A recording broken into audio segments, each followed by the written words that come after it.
Hola a tots i totes. Us presento un petit projecte que hem engegat arrel de la crisi del Covid, d'aquesta crisi sanitària que estem vivint, crisi sanitària, social, cultural, econòmica. És un projecte que és la reconversió digital d'una proposta que teníem engegada des del grup de treball de cures de l'Ateneu. I el que es dedica aquest grup és a vetllar per la cura dels processos i les persones i també incorporar la mirada feminista en el si del projecte.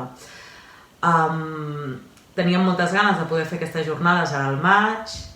Eren unes jornades que volíem parlar sobre feminismes i sostenibilitats en els projectes culturals, en els equipaments culturals, i hem volgut reconvertir aquesta proposta amb 3 preguntes, que són 3 preguntes que ens han semblat necessàries de poder reflexionar-hi en aquest moment.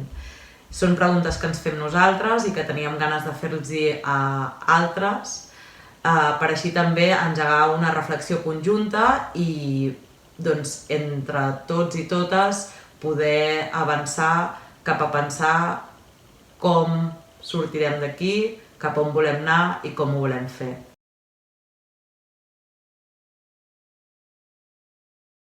Volem parlar de la vida al centre. Us volem preguntar per això. La vida al centre és un mantra que repetim. És un lema que tenim a l'ordre del dia en els nostres projectes, no? Els projectes de proximitat, els projectes de l'economia social i solidària, els projectes culturals, de gestió comunitària i els projectes feministes. Llavors, volem preguntar-vos, en aquest moment de crisi sanitària on s'ha visibilitzat que les cures són una necessitat de primer ordre, que no podem obviar-les, que estan al centre de les nostres vides i si no, no hi ha vida, doncs si ara que d'alguna manera s'ha après a fer aquest reconeixement, cada nit a les 8 del vespre, posant en prime time el tema sobre la taula, creieu que això quedarà? Creieu que d'alguna manera canviarà alguna cosa, aquest reconeixement que ara estem començant a fer? Com en els nostres projectes podem fer que això quedi? Doncs si les cures han vingut per quedar-se, o com ho fem, no? perquè no sigui un mantra retòric que no complim, jo crec que el primer repte que se'ns planteja és un que de fet ja estava pendent, que té a veure amb la capacitat de revisar tots aquells conceptes, com en aquest cas les cures, no? Aquesta paraula i aquesta retòrica de les cures que últimament transita alegrement en els espais de pensament androcèntric, no? Per dir d'alguna manera, jo crec que hem de sospitar d'aquesta noció. És el primer que hem de fer, sospitar d'aquesta retòrica, perquè això és una cosa que jo he après de les companyes de Sindillar, parelles, pel Sindicat de Treballadores de la Llar, amb qui compartim projecte a la Bon, aquesta moda, aquesta retòrica de les cures, però que no va acompanyada d'unes pràctiques reals, no? De mirar i enfocar i posar recursos i posar propostes concretes que facin que aquelles que estan cuidant puguin o cuidar en millors condicions o si volen deixar de cuidar, doncs tenir opció a treballar en altres sectors. D'una banda, aquesta sospita de la retòrica de les cures, sospita per què? Doncs perquè ja en el seu moment l'eufemisme o la paraula igualtat ja va ressonar molt i ja ens estava parlant, ja va ser un frau, no? Ja era una paraula que el que estava intentant evitar era el feminisme. Després vam passar per la perspectiva de gènere, un altre eufemisme que cancel·lava, invisibilitzava les propostes feministes, i ara ens trobem amb aquesta retòrica de les cures. I jo convido a aquesta sospita perquè penso que les cures, si no estan encarnades, si no estan situades, si no parlem de qui les estem fent i com les estem fent, o com les volem fer, o com ens organitzem per fer-les d'una altra manera, i quines dones concretes, perquè el que ha fet evident aquesta crisi és que som les dones les que seguim exercint les cures, les que estem cuidant, i són dones les que ens cuiden, no? I crec que m'estranyaria molt que aquesta crisi faci que les cures es dignifiquin i tinguin un lloc de més protagonisme, sinó que crec que el que passarà és que nosaltres haurem de repensar, no? I de tenir cura justament de com ens hi volem relacionar amb tota aquesta retòrica que ara mateix sembla que es comença a plantejar com una moda, no?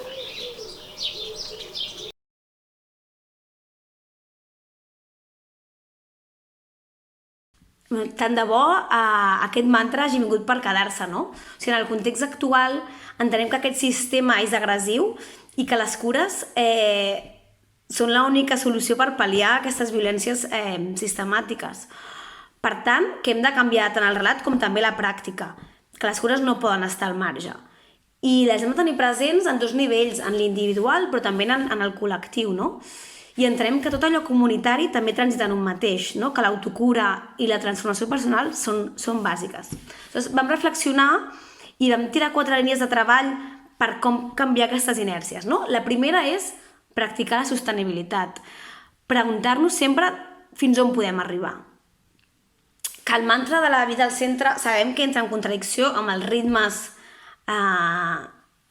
que portem, no? I les dinàmiques pròpies, no? Per exemple, ser actius en els nostres espais a vegades fa que no sigui sostenible en poder portar una vida social, una vida comunitària i una vida pròpia personal, no?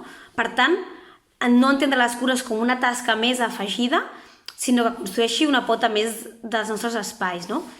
I incorporar aquesta mirada de sostenibilitat per saber on són els nostres límits, per equilibrar energies, per fer assumibles les coses, no? Tant de forma externa com d'interna.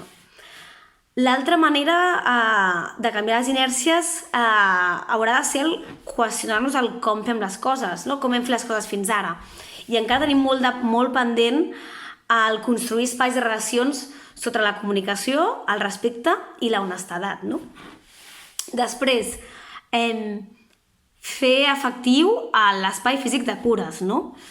És cert que a vegades només apliquem la vida al centre en certes comissions, amb certes persones, amb certes entitats o certa gent, i no, els projectes hi participa gent molt diversa i hem de tenir present que tenen una necessitat diversa però que les hem de cuidar de la mateixa manera, no?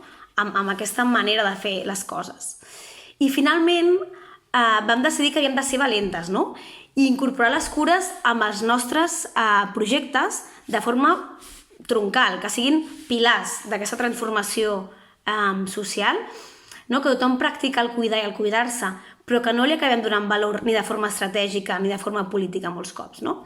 Fent un paral·lelisme amb el sistema sanitari, no podem salvar ningú, no volem salvar ningú, sinó que volem construir en comunitat, sabent quins són els nostres límits i sabem que tenim també una responsabilitat col·lectiva, però que no tenim afany de ser heroïnes, tampoc.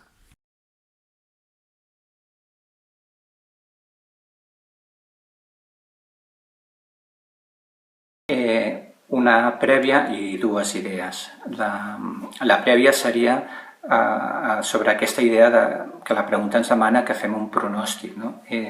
Crec que hi ha alguna cosa estranya en com pensem i vivim la idea del moment històric, no? Contínuament estem buscant moments històrics.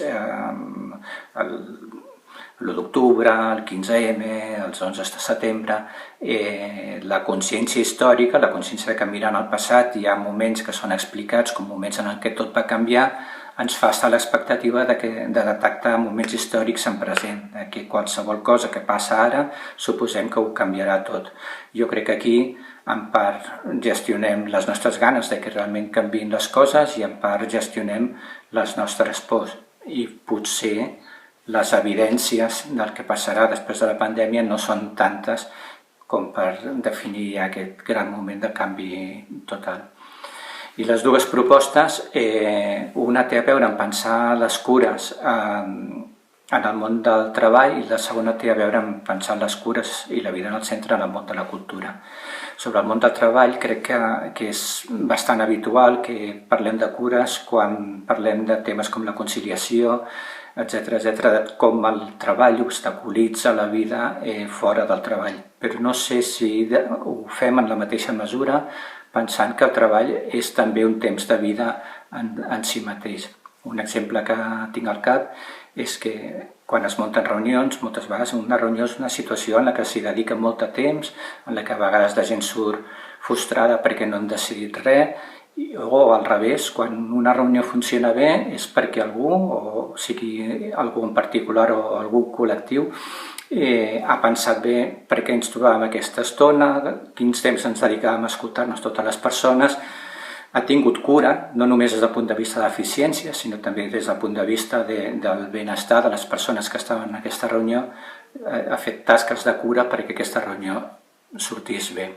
El mateix penso quan es munta un espectacle. En un espectacle, perquè passi alguna cosa interessant i amb sentit culturalment, hi ha hagut gent o hi ha hagut algú que ha cuidat la temperatura del lloc, la bona acústica, el que la gent que assisteix a l'espectacle estigui a gust i en bones condicions per rebre allò que se'ls proposa, o en què els artistes i creadors surtin en un bon estat anímic, físic, etc, per poder transmetre realment en aquell moment de trobada entre públic i gent. Hi ha un munt de tasques que jo crec que podríem identificar com de cures perquè un espectacle cultural funcioni. I és un àmbit on també em semblaria interessant que hi penséssim.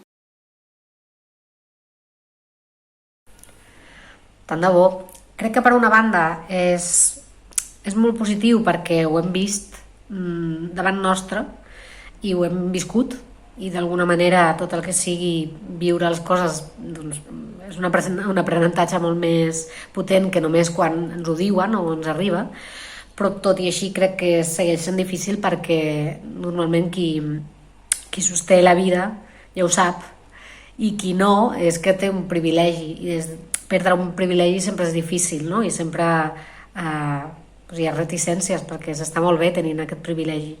Aleshores jo crec que s'hauria d'abordar en el nivell més micro de repensar-nos dins de casa, no? I d'aprofitar aquest moment per visibilitzar qui està cuidant la gent dependent, qui està cuidant les criatures, etc. No? I poder tenir un debat profundament i fer canvis estructurals més a nivell de nucli familiar o entès família com una cosa molt àmplia, a nivell més mig de com organitzacions o cooperatives, etc., ho afrontem i què podem fer com des d'un nivell més organitzatiu mig i a nivell més macro doncs, amb polítiques que potencien això, no? Doncs la renda bàsica, per exemple, no? Que permetria que sigui una mica més fàcil equilibrar el tema de les cures i del sosteniment de la vida.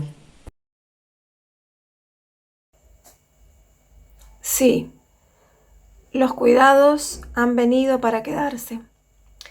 Creo que nuestras históricas reivindicaciones feministas son en este momento un eje vertebrador para la articulación de este nuevo paradigma.